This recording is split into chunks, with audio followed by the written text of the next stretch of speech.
तो हमारे पास क्वेश्चन है, क्वेश्चन में हमें एक सेट दिया हुआ है, union of these open intervals, और एक सेट दिया हुआ है टी। ये जो है 0 1 2 3, इसके अंदर 4 एलिमेंट्स हैं। तो हमें बताना है कि then which one of the following statements is are true. हमें बताना है कि इन चारों स्टेटमेंट्स में से कौन कौन से स्टेटमेंट्स ट्रू है। ठीक है, तो सबसे पहले हम चेक करते हैं, there are infinitely many functions from S to T. तो हमें बताना है, इसमें बेसिकली क्या पूछ रहा है कि एस से लेकर टी में कितने फंक्शंस बनाए जा सकते हैं। ठीक है, तो वो फाइनाइट भी हो सकते हैं, इनफाइनाइट भी हो सकते हैं। तो हम चेक करते हैं कि एस से लेकर टी में कितने नंबर ऑफ फंक्शंस हैं। ठीक है, तो हम एक फॉर्मूला होता है, अगर कोई सेट ए है से ए की कार्डिनलिटी एम है और एक सेट बी है उसकी कार्डिनलिटी एन है, then number of functions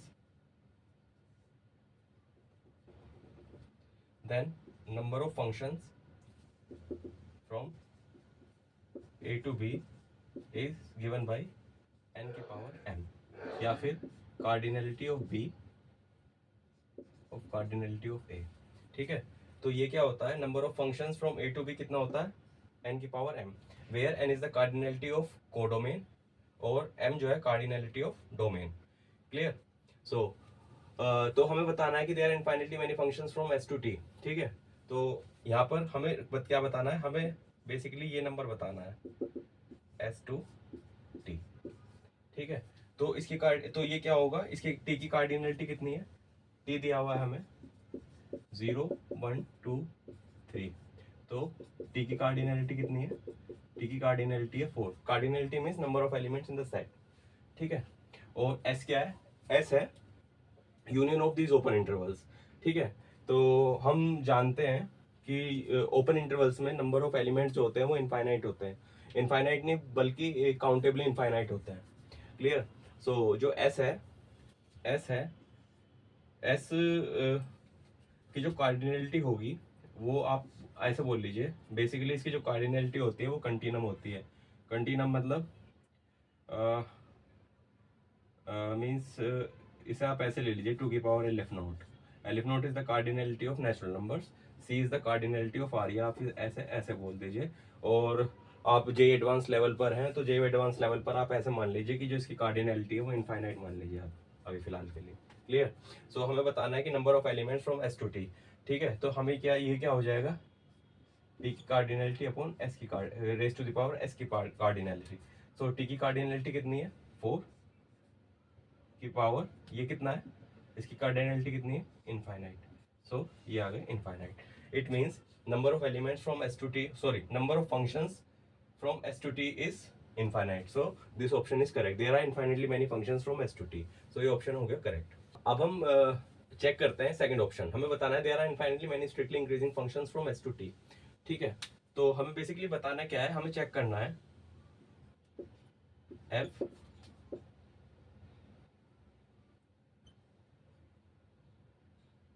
S to T, S to T हमें चेक करना है क्या ये इनफाइनाइट है। हमें ये है स्ट्रिक्टली इंक्रीजिंग फंक्शन।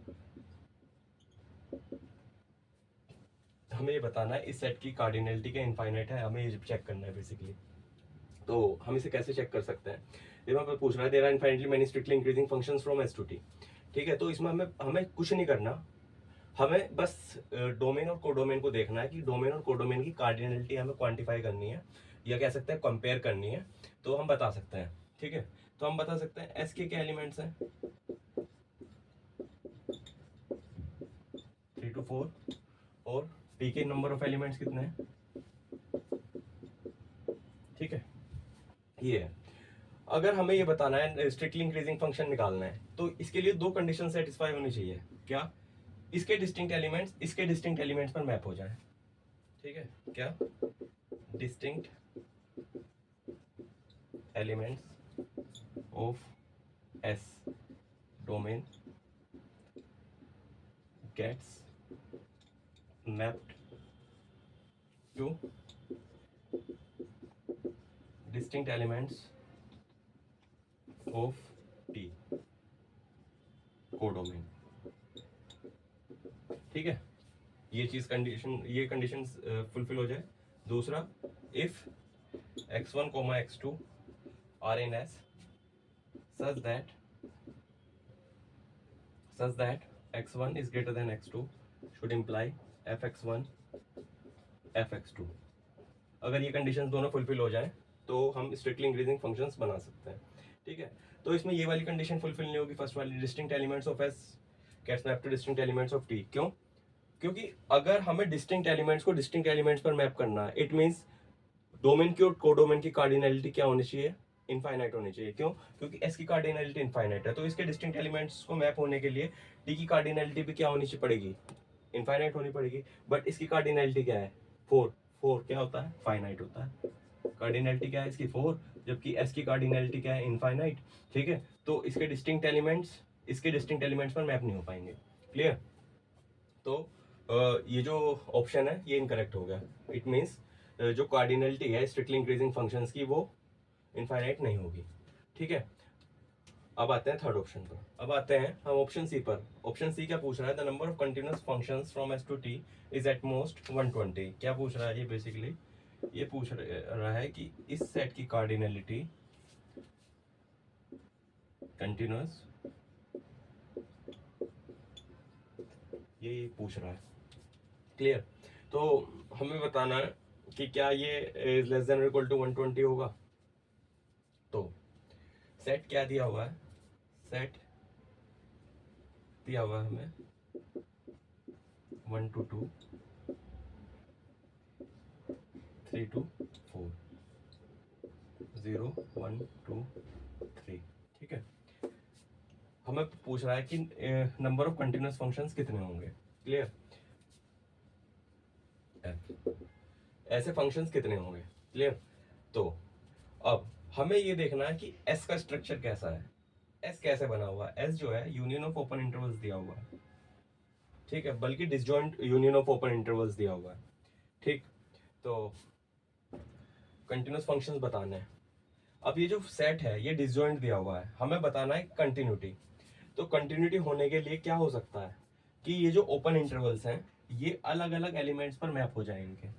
ये फंक्शन, ये ओपन इंटरवल इस किसी इनमें से किसी एक एलिमेंट पर मैप हो जाए, ये फंक्शन सॉरी ये ओपन इंटरवल किसी और एलिमेंट पर मैप हो जाए, और ये ओपन इंटरवल किसी और एलिमेंट पर मैप हो जाए। तो हमें बेसिकली चेक क्या करना है कि इसके पास मैप होने की कितनी पॉसिबिलिटीज हैं। ये ओपन इंटरवल कितने एलिमेंट्स पर मैप हो सकता है, ये इन चारों में से किसी के ऊपर भी मैप हो सकता है। तो इसके लिए क्या चार, इसके लिए कितनी पॉसिबिलिटीज आ गई? 4। सिमिलरली ये कितनों पर मैप हो सकता है? ये भी किन्हीं 4 पर मैप हो सकता है। सिमिलरली ये भी 4 पर मैप हो सकता है। तो नंबर ऑफ कंटिन्यूअस फंक्शंस कितने आ गए? इनका हम प्रोडक्ट ले लेंगे। तो ये कितना आ गया? 64। ठीक है, तो n क्या आ गया? n आ गया 64। 64 किससे लेस देन इक्वल टू होता है? 120 से। क्लियर? सो ये जो फंक्शन है, तो number of continuous function for s to t is 64 which is less than equal to 120। So ये जो ऑप्शन है ये करेक्ट हो गया। ठीक है, तो अब आते हैं ऑप्शन डी पर। ऑप्शन डी क्या पूछ रहा है? Every continuous function from s to t is differentiable. तो बेसिकली ये पूछ रहा है कि ये जो हमारे पास 64 फंक्शंस बने हैं, ये जो 64 फंक्शंस बने हैं क्या ये डिफरेंशिएबल भी हैं?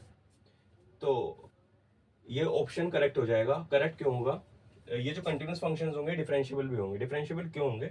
क्योंकि ये जो फंक्शंस जो कंस्ट्रक्ट कर रहे हैं हम, ये ओपन इंटरवल्स में अलग अलग, ये जो डिसजॉइंट ओपन इंटरवल्स हैं, इन ओपन इंटरवल्स में as a constant map behave करेंगे। ठीक है, क्यों? क्योंकि ये जो एलिमेंट है ये किसी एक पर मैप हो रहा है, ये दूसरे एलिमेंट पर मैप हो रहा है, ये तीसरे एलिमेंट पर मैप हो रहा है। तो ये जो फंक्शंस हैं ये एक पार्ट पर as a constant function behave कर रहा है। ठीक है, कांस्टेंट फंक्शन बिहेव कर रहा है, यहाँ पर एक कांस्टेंट फंक्शन है, यहाँ पर एक कांस्टेंट फंक्शन है, यहाँ पर एक कांस्टेंट फंक्शन। ठीक है, कांस्टेंट फंक्शंस क्या होते हैं? कंटिन्यूअस भी होते हैं और डिफरेंशिएबल भी होते हैं। सिंस कंटिन्यूअस फंक्शंस जो होंगे वो, ये जो फंक्शन है ये इस पर भी डिफरेंशिएबल है, सिमिलरली इस पर भी डिफरेंशिएबल है, सिमिलरली इस पर भी डिफरेंशिएबल है। ठीक है, तो ये इसके सभी पॉइंट्स पर डिफरेंशिएबल है, तो जो फंक्शन होंगे वो थ्रू आउट डिफरेंशिएबल होंगे। इट मीन्स ये जो फंक्शन है, ये जो कुल 64 फंक्शंस आए हैं ये भी डिफरेंशिएबल हो गए। इट मीन्स ये जो ऑप्शन है ये भी करेक्ट हो गया।